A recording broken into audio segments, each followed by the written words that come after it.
Welcome to Introduction to Artificial Intelligence and Machine Learning in Medicine. In this lecture, we'll set the stage. What AI really means, how machine learning and deep learning fit in, and why this is the most important moment in history to bring these technologies into healthcare. Let's start with a question. What is intelligence? At its core, intelligence is the capacity to absorb, store, and use knowledge to solve tasks whether familiar or entirely new. Artificial intelligence, or AI, is simply the engineering of that capacity into machines. It is the broadest term in this field. AI as a concept emerged in the 1950s with pioneers and foundational figures of AI and ML, such as like Alan Turing, John von Neumann, John McCarthy, Marvin Minsky, Arthur Samuel, Frank Rosenblatt, Alan Newell, Herbert A. Simon, among others. Machine learning, which grew rapidly in the 1970s, 1980s, and 1990s, focusing on laying the foundations for many systems that could learn from data without being explicitly programmed. Artificial neural networks came next, inspired at least loosely by how our brains work, came about during this period of time. Deep learning, which became popularized by the likes of Geoffrey Hinton, Yoshua Bengio, Jan LeCun, Andrew Ng, and Fei-Fei Li, became really dominant after 2010, uses many layers of neural networks to learn highly complex patterns, and have permeated a range of engineering disciplines already. Think of it as concentric circles. AI is the largest circle, ML sits inside it, neural networks inside ML, and deep learning inside that. Within machine learning, we can group most approaches into three categories. First is supervised learning, where the model is trained on labeled data. For example, this image contains pneumonia, or this one does not. This is commonly used in classification and regression tasks, and is core to diagnostic AI systems today. Second, unsupervised learning, where no labels are given. Instead, the algorithm is tasked with finding structure in the data, hidden or not. This could include clustering patient subgroups or reducing the dimensionality of complex data with methods like PCA or TSNE. Third, reinforcement learning, where an agent learns by interacting with an environment and receiving rewards or penalties. This is the foundation for self-driving cars and is increasingly explored for optimizing clinical decision policies. As an additional comment, semi-supervised and self-supervised learning are now critical, especially in medicine, because labeled medical data is scarce while unlabeled data is abundant. Why these paradigms matter? Well, when facing a new healthcare problem, always ask, do I have labeled data? If so, supervised learning is appropriate. Do I just want to explore structure? If so, unsupervised learning may be an interesting route. Do I want an adaptive agent making decisions? If so, then reinforcement learning may be needed. This framing helps you connect real-world challenges to appropriate AI methods. AI progress has been exponential. The most meaningful advances have all happened within the last 80 years, a blink in human history.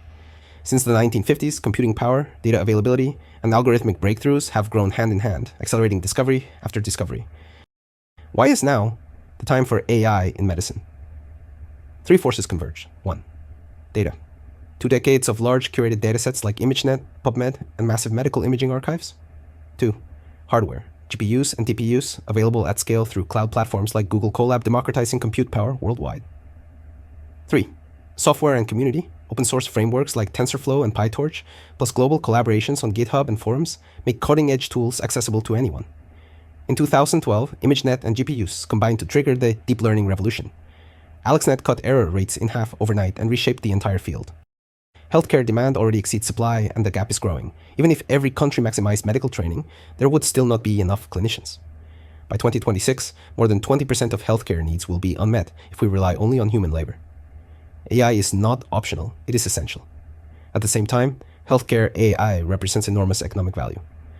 By reducing errors, automating workflows, and expanding access, the potential impact exceeds $70 billion annually by 2025.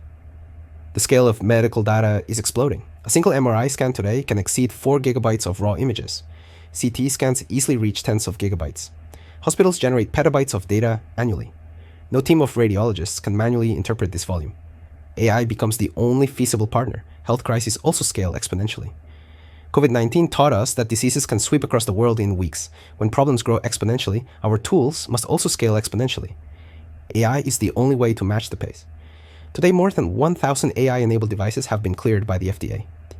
10 years ago, there were none. Most are concentrated in radiology and pathology, since imaging data of those modalities is abundant, but there are many other underserved areas, such as mental health, dermatology, nutrition, genetic screening, and many, many more.